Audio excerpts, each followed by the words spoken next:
Frindle Chapter 12. Airwaves. Within a week after the article was published in the Westfield Gazette, the kids at the junior high and the kids at the high school had stopped using the word pen and had started using the word Frindle. They loved it. Nick became sort of a hero for kids all over town, and he quickly learned that being a hero, even if you're only a local hero, isn't a free ride. It has a price. People noticed Nick when he walked into his dad's hardware store or when he stood in line at the penny pantry to buy a candy bar.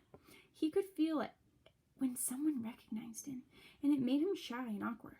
Kids at school started expecting him to be clever and funny all the time, and even for a kid as smart as Nick, that was asking a lot. Every teacher, the office secretary, the principal, even the school nurse and the custodian all seemed to be watching. Always watching. His parents were great about everything. True, his mom had been upset when the article first came out, and so had his dad. Nick had said, "But I didn't do anything wrong, Mom, and neither did that lady from the newspaper." And his parents could see that he was right. The things in the article were true, and the truth is the truth, and nothing could be done about it now. Even though it made them uncomfortable to have their boy talked about all over town, secretly Nick's mom and dad were pleased. After all, a brand new word is a pretty amazing thing. Their Nicholas was quite a fellow. No getting around it. Someone else in town thought this brand new word was pretty amazing too. Bud Lawrence had lived all his life in Westfield, and when he was only 19 years old, he had saved enough money to make an investment. He looked around for a good idea and then bought the first Dairy Queen in the state. After a few years, he bought a McDonald's restaurant. That was almost 30 years ago. These two restaurants had made him rich, one of Westfield's leading citizens. When Bud Lawrence saw the article about the New World, he had his lawyer file a preliminary trademark claim on the word Frindle. Within 4 days, he had set up a small company that was selling cheap plastic ballpoint pens specially imprinted with the word Frindle. He sold 3,000 Frindles the first week, and they sold so fast that stores all over Westfield couldn't keep them in stock. Then just as quickly, kids stopped asking for Frindles. The sales slowed down, and Bud Lawrence started thinking about other projects. A week later, it was Halloween. The leaves started falling, and it seemed like the town was going to quiet down. And it would have, if it hadn't been for Alice Lunderson. Alice lived in Beverly, a town 7 miles away from Westfield, and she worked part-time for the local CBS TV station in Carrington, a town of about 75,500 people. When there was an important area news, disasters like floods or tornadoes, or sometimes if she came across little stories that seemed cute or original, Alice would call the station news manager in Carrington. If it was a good story, or if it was a day when not much else was happening in the world, then the TV station would send out a van with the camera crew to shoot some videotape. Alice subscribed to all the small town newspapers in the area to keep up with the local events. Most of them were published on Thursday, and they arrived at her house by Monday or Tuesday. Then it took her a day or so to look through them all. On Wednesday morning, she finally saw the article in the Westfield Gazette about the World War. She read it through twice and looked carefully at the class photograph. She was sure that this story was a winner. The TV station manager in Carrington agreed with her. He called the CBS station in Boston because sometimes Boston picked up stories from the Carrington newsroom. The woman in Boston thought the story had some real zip to it, so she called the network news editor in New York. When the facts of the Westfield Gazette article got to New York, the staff there loved it. They looked over the schedule sheet for the week and decided it would be the perfect closing story for the CBS Evening News for the next day, Thursday. Orders flew back through the telephone links from New York to Boston to Carrington to Beverly. By Wednesday at noon, Alice had a go order to take the story all the way. It was her first piece to get onto the national news, and 20 million viewers would see it. Alice Lunderson and her camera crew stood on Mrs. Granger's front porch Wednesday after school. Mrs. Granger was not impressed at all by the lights and the microphones. She looked right into the camera and said, "I have always said that the dictionary is the finest tool ever made for educating young minds, and I still say that. Children need to understand that there are rules about words and language, and that those rules have a history that makes sense.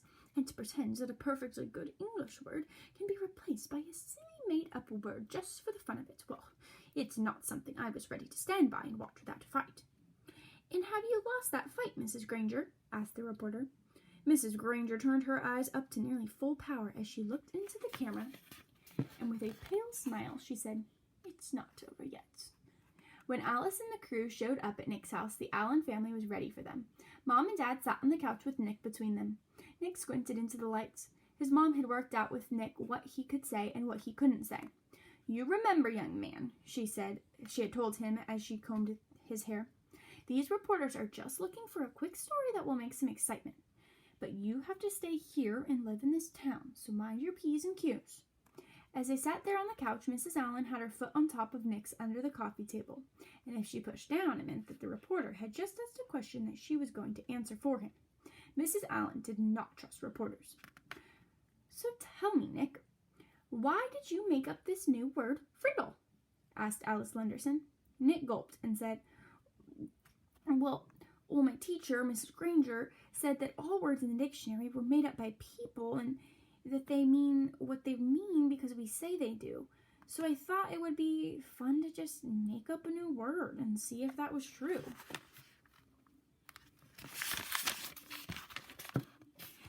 "And were you surprised when Mrs. Granger got mad about that?" asked Alice with a smile. There was a push on Nick's foot, and his mother said, "We never felt that Mrs. Granger got angry. When everyone started using the word Frindle, it just got to be a disruption. That's all. She's really a very fine teacher." "Yeah," said Nick. "I mean, I learned a lot about words, and without her, I wouldn't have." "So what's next for you and the new word?" Alice was wrapping it up.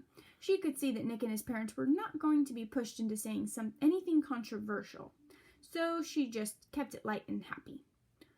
"Well," said Nick, "the funny thing is, even though I invented it, it's not my word anymore. Frindle belongs to everyone now, and I guess everyone will figure out what happens together." Alice also had a short chat with a worried-looking Mrs. Chatham and a smiling Bud Lawrence, maker of the official Frindle. Then she shot her opening bit and her closing bit, and the camera crew drove back to Carrington to edit all the pieces and put them together into a 2-minute news story. The next night, when all the serious news about wars and oil prices and world food supplies had been talked about on the CBS Evening News, the anchorman looked into the camera and smiled. He said, "It is believed by many that the word quiz was made up in 1791 by a Dublin theatre manager named Daly.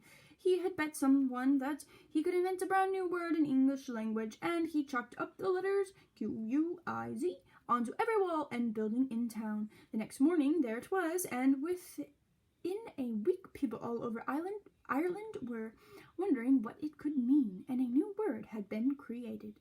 Quiz is the only word in English that was invented by one person for no particular reason. That is, until now. Now there is a new word, Frindle, and here is Alice Lenderson in Westville, New Hampshire, with the story." Alice came on the screen with a short introduction. Then, right there on TV, Mrs. Granger and Nick and Bud Lawrence and Nick's mom were talking to 20 million people about Frindles. One of those 20 million people was a producer for The Late Show with David Letterman. And another one of those 20 million people was a staff writer for People magazine. And another one was a writer for 321 Contact magazine for kids. Dozens of other writers and producers and marketing people saw that story on the news, and all of them smelled a great story. During the next 3 weeks, every man, woman, and child in America heard about this funny new word that kids were using instead of the word pen. And kids in Ohio and Iowa and New York and Texas and California started using it too. Bud Lawrence was suddenly flooded with orders for anything with the word Frindle on it, and he quickly got interested again. But there were complications. Bud's lawyer said, "You see that stack of orders there? Trouble. That's what it is.